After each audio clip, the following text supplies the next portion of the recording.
ఫలానా అమ్మాయి నా బిడ్డ అని తల ఎత్తుకొని చెప్పగలిగి ఉండాలి. ఫలానా వాడు నా కుమారుడని తల ఎత్తుకొని చెప్పగలిగి ఉండాలి. అదేమో కేకలు వేశాడు ఏలీయాబు, కేకలు ఓడినాయి. దావీదు తిరిగి కేకలేలా, గొడవకి గొడవ చేయలా, మౌనంగా వెళ్ళి పని చేసి సాధించుకొచ్చి చూపించినప్పుడు అన్నగా సౌండ్ లేదు. వాళ్ళందరూ ఎదురొచ్చి చెబుతున్నారు, యుద్ధంలో పోరాడింది ఎవరు తెలుసా? మీవాడే, మీ తమ్ముడేనంటగా ఏలీయాబు. ఎన్నోవాడు? ఆఖరోడండి. ఏంది అంత దిగాలుగా ఉన్నావేంది? మీ తమ్ముడు గెలిచాడాయా? ఫిలిస్తీన్లు పారిపోతున్నారు, కనబట్టలేదా?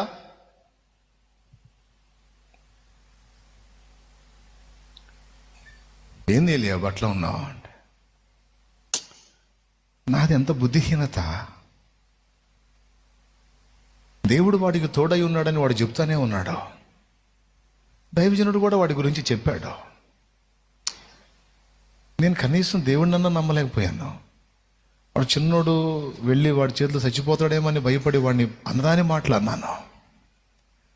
కానీ ఇప్పుడు వాడే గెలిచాడు. వాడి మీద చాలా కేకలేసానయా నేను. నా కేకలు ఓడాయి. నా తమ్ముడు గెలిచాడు.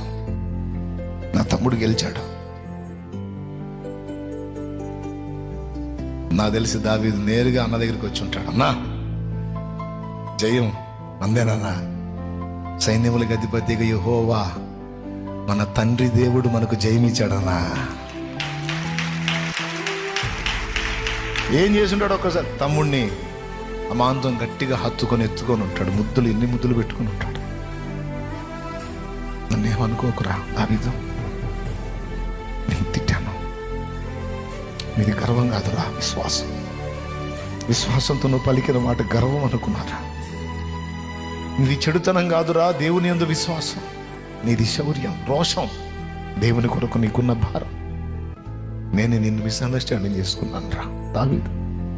నా తమ్ముడా, నా పరువు కాపాడేవరా.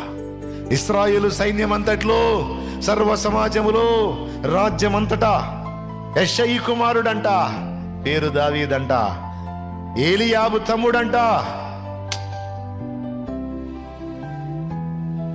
ఆ అన్న ఎన్ని ముద్దులు. అదే చెబుతున్నాను నేను, నిన్నన్న నోళ్ళు నీవు మోసిన నిందకు ప్రతిగా పూదండ ప్రభువు ఇచ్చునులే. నీవు పొందిన వేదనలన్నీ త్వరలో తీరిపోవునులే. నీ స్థితి చూసి నవ్విన వారే సిగ్గుపడే దినమొచ్చేనులే.